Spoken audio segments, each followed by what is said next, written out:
Mustafa Al-Kik lebih jauh menjelaskan, memang dua benda tidak dapat menghuni satu tempat yang sama, tetapi ini jika tingkat frekuensinya sama. Manusia dengan jasadnya tidak dapat menembus tembok, karena lapangan tingkat frekuensi di alam materi ini sama, setingkat. Adapun jika berbeda, maka sama sekali tidak mustahil satu tempat menampung dua hal.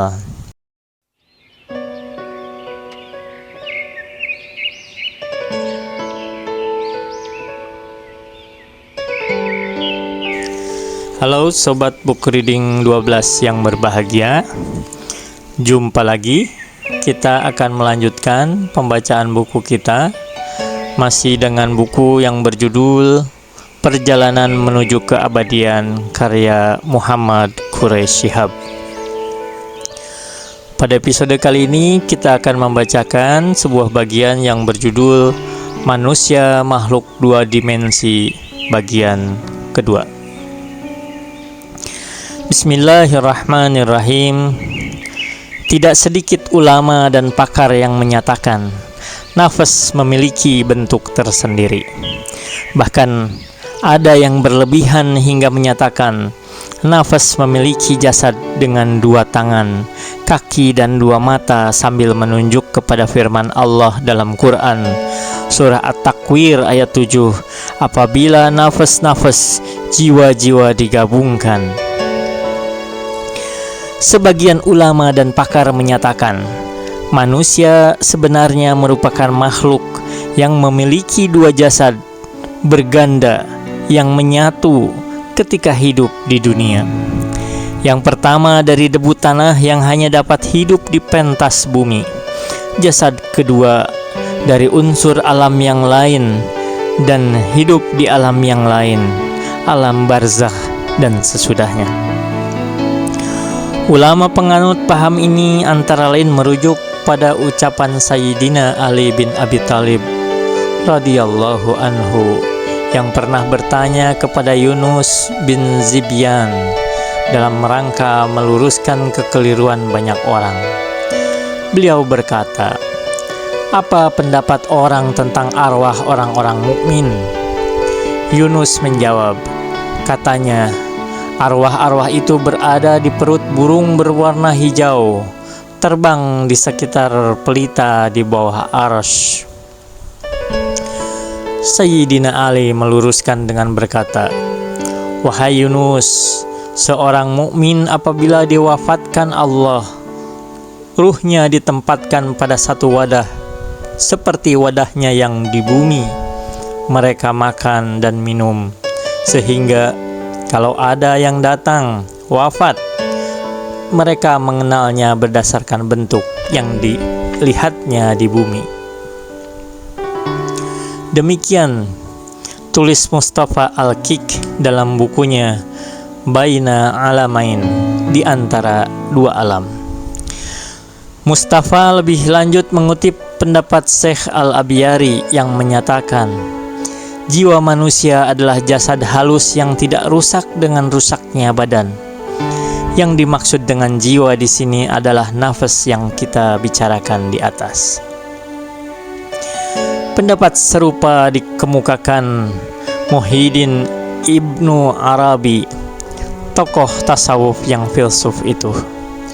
Ia menulis, maut yang terjadi antara dua kelahiran adalah situasi barzakh khayali, di mana arwah diliputi oleh jasad barzakhi sebagaimana keadaannya ketika tidur.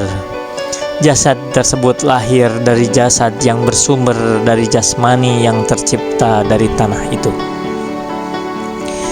Yang dimaksud diliputi oleh jasad barzakhi adalah arwah atau nafas itu berada di dalamnya. Demikian tulis Mustafa Al-Kik mengutip pendapat Ibnu Arabi di atas. Mustafa Al-Kik lebih jauh menjelaskan, memang dua benda tidak dapat menghuni satu tempat yang sama, tetapi ini jika tingkat frekuensinya sama. Manusia dengan jasadnya tidak dapat menembus tembok, karena lapangan tingkat frekuensi di alam materi ini sama, setingkat. Adapun jika berbeda, maka sama sekali tidak mustahil satu tempat menampung dua hal. Contohnya radio.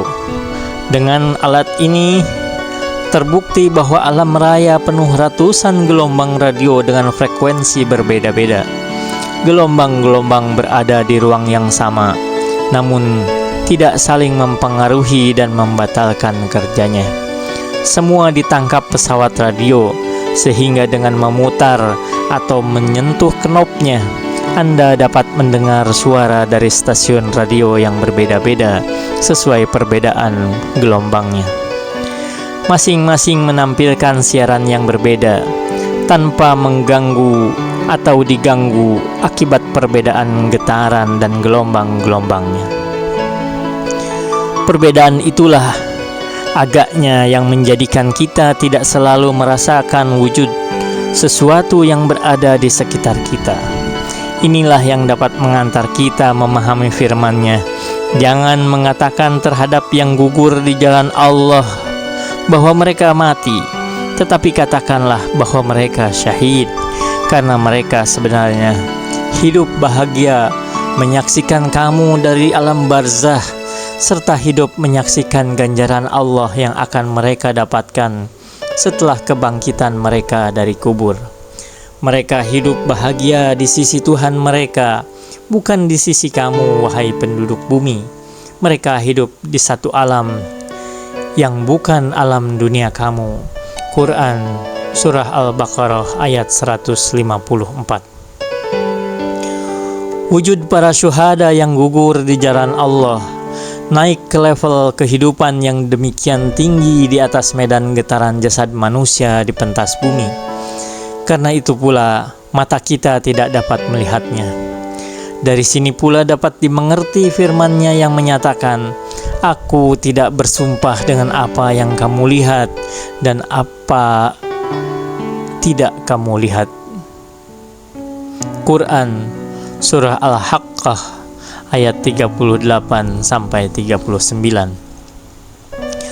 Atau firman-Nya yang berbicara tentang kematian dan keluarnya nafas nyawa, di mana Allah Subhanahu wa Ta'ala menyatakan, maka mengapa ketika nyawa kamu atau selain kamu sampai di kerongkongan, padahal kamu yang berada di sekeliling siapa yang segera akan mati, ketika itu melihat keadaannya yang sudah parah itu, dan kami, yakni Allah dengan pengetahuannya dan malaikat-malaikatnya lebih dekat kepadanya daripada kamu, tetapi kamu tidak melihat kami, walaupun kamu melihat dengan sepenuh mata kamu siapa yang akan meninggal itu. Maka mengapa jika kamu memang tidak dikuasai Allah, kamu tidak mengembalikan nyawa itu kepada yang bersangkutan, jika memang kamu adalah orang-orang yang benar. Quran Surah Al-Waqi'ah ayat 83-87. Demikian ayat-ayat di atas menggarisbawahi banyak hal maujud yang tidak terjangkau panca indera manusia. Dalam konteks ini, para pakar tasawuf mengenalkan apa yang dinamai al-hadarah al-ilahiyah al-khams, yakni 5 kehadiran Allah, guna menjelaskan hierarki keseluruhan realitas wujud. Kelimanya adalah: pertama, alam nasut, alam materi; kedua, alam malakut, alam kejiwaan; ketiga, alam jabarut, alam ruh; keempat, alam lahut, sifat-sifat ilahi; dan kelima, alam hahut, wujud zat Allah Subhanahu wa Ta'ala.